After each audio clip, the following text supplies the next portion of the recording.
Hi friends, welcome back to our channel. ఇదైతే మా శివరాత్రి వేడుకలు అనమాట. టెంపుల్కి అయితే వచ్చాము. మేము వచ్చేసరికి 11:45 అలా అయింది. ఫుల్ జనాలు ఉన్నారు. అసలు క్యూ లైన్ అయితే ఎక్కడి నుంచో ఉంది, గేట్ లోపల నుంచే. ఇంక ఇది బెటరే అని చెప్పుకోవాలి, శివాలయం కాబట్టి ఈ శివరాత్రి రోజు ఫుల్ జనాలు ఉంటారు. వీళ్ళంతా అభిషేకం కోసం వెయిట్ చేస్తున్నారు. ఇంక ఇక్కడైతే అభిషేకానికి రిసిప్ట్లు ఇస్తున్నారు పక్కనే. ఈ లైన్ అంతా గుడి వెనకాల నుంచే తిరిగి వచ్చి ఇంకా ఇలా మొత్తము తిరిగి వచ్చి ఒక రౌండ్ తిరిగినట్టు ఉంటుంది అనమాట. వచ్చి ఇట్లా దర్శనం చేసుకోవాలి. ఫస్ట్ బాబా దర్శనము, బాబా గుడి వస్తుంది, తర్వాత విఘ్నేశ్వరుడు, తర్వాత శివయ్య, తర్వాత ఉమామహేశ్వరి దేవి, తర్వాత కాలభైరవ స్వామి. ఇంకా అన్నింటికి దండం పెట్టుకొని వచ్చి అయితే ఇక్కడ కూర్చున్నాము, నేను, మా అన్నయ్య, అమ్ము. ఇంకా కొంచెం అలా గుడికి వచ్చినట్టు తెలియాలి కదా అని చెప్పేసి కూర్చొని ఒక వీడియో అయితే తీసుకున్నాము. వాడిని చూడరా అంటే వాడు ఫోన్ మోజులో పడి ఏదో అలా చూడలేదు అనుకుంటే చూస్తున్నాడు. ఇంకా నేను అమ్మ ఫోటో దిగుదాం అనేసరికి అమ్మ అయితే ఫోజుల మీద ఫోజులు ఇస్తుంది. పెద్ద ఇన్నోసెంట్ గర్ల్ టైప్ అనమాట ఇది.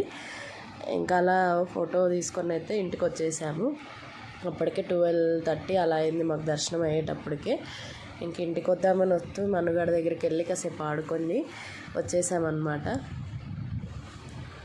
దర్శనం అయితే చాలా బాగా జరిగింది. వెనకాల చాలామంది కూర్చున్నారు. ఇది యాగశాల, ఇక్కడ హోమాలు చేస్తారు, అభిషేకం కోసం కూర్చున్నారు. ఇంకో బయటికి వెళ్ళగానే ఇలా ఆవు కనిపించింది. వెళ్ళేటప్పుడే చూసాము, వచ్చేటప్పుడు దర్శనం చేసుకుందామని వెళ్ళాము. మా అమ్మని దండం పెట్టుకోమ్మా అంటే ఏదో భయంగా పెట్టుకుంటుంది. ఇంకా పెట్టుకొని ఇంటికి వచ్చేసాము. మా మనగాడితో కాసేపు ఆడుకొని అక్కడి నుంచి ఇంటికి వచ్చాము. ఇదైతే సాయంత్రం. క్యూ లైన్ చూడండి ఎక్కడి నుంచో ఉంది. అసలు మ్యాక్స్ ఒక 1/2 కిలోమీటర్ కొంచెం తక్కువ ఉంటుంది లైన్. 2 కార్నర్స్ తిరగాలన్నమాట, అంత లైన్ ఉంది. అసలు గుడి ఎక్కడో, గుడి ఆనవాళ్ళు ఎక్కడో అన్నట్టు. ఇది ఒక కార్నర్ తిరిగిన తర్వాత ఇంకా అంత దూరం ఉంది, లైట్స్ దగ్గర ఉందన్నమాట గుడి. ఇంకా మొత్తం అలా అలా అలా లైన్లో వచ్చేసాము. అప్పటికే 1 అవర్ అయింది లైన్లో వచ్చి. ఇది కొంచెం దగ్గరకు వచ్చామన్నమాట. ఇంకా చాలా దూరం ఉంది, బట్ కొంచెం బెటర్. 150 మీటర్స్ గ్యాప్లో ఉన్నాము. ఇంకా దగ్గరకు వచ్చి అయితే గేట్ దాకా వచ్చేసరికి నాకైతే కళ్ళు తిరిగినాయి. ఇంకా అక్కడే తెలిసిన అంకుల్ ఉంటే ఆయన లోపలికి పిలిచి డైరెక్ట్ దర్శనానికి తీసుకెళ్ళారు. ఇంకా ఆ లైన్లో ఉంటే ఇంకా గంట పట్టేది. తీసుకెళ్ళిన తర్వాత దర్శనం చేసుకొని వచ్చి నేను ఫాస్టింగ్ ఉన్నాను అనమాట. ఇంకా నాతో మా మరదలు, అమ్మ కూడా వచ్చారు. ఇంకా ఫాస్టింగ్ వదలడానికి సాయంత్రం వచ్చి ఇలా దర్శనం చేసుకొని మళ్ళీ ఫ్రూట్స్ తింటారు. మ్యాక్సిమం చాలామంది సాయంత్రమే వస్తారు, అందుకే అంత జనం, అంత లైన్ ఉంది. ఇంకా సాయంత్రం అయితే వచ్చి దర్శనం చేసుకొని ఉపవాసం వదిలి అలా 2 ఫోటోలు తీసుకొని వచ్చేసామన్నమాట. ఇది నెక్స్ట్ డే మార్నింగ్. ఫాస్టింగ్ వదిలిన తర్వాత అయితే ప్రసాదం అవన్నీ చేసి పెడతాం కదా.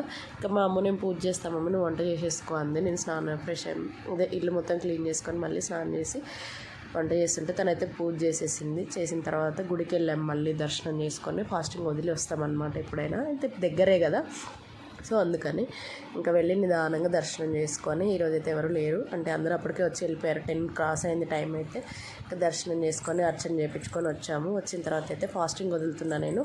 హల్వా పూరి చేసా దేవుడికి నైవేద్యం పెట్టడానికి. హల్వా పూరి, ఇంకా ఆలు ఫ్రై, టొమాటో పప్పు, అన్నం, వాటర్, పెరుగు అనమాట. వీటితో ఇంకా ఉపవాసం అయితే వదులుతాను ఖచ్చితంగా. ఓకే ఫ్రెండ్స్, నా ఉపవాస దీక్ష అయితే చాలా సక్సెస్ఫుల్గా జరిగింది. ఓకే ఫ్రెండ్స్, వీడియో నచ్చితే లైక్ చేయండి, షేర్ చేయండి, సబ్స్క్రైబ్ చేసుకోండి.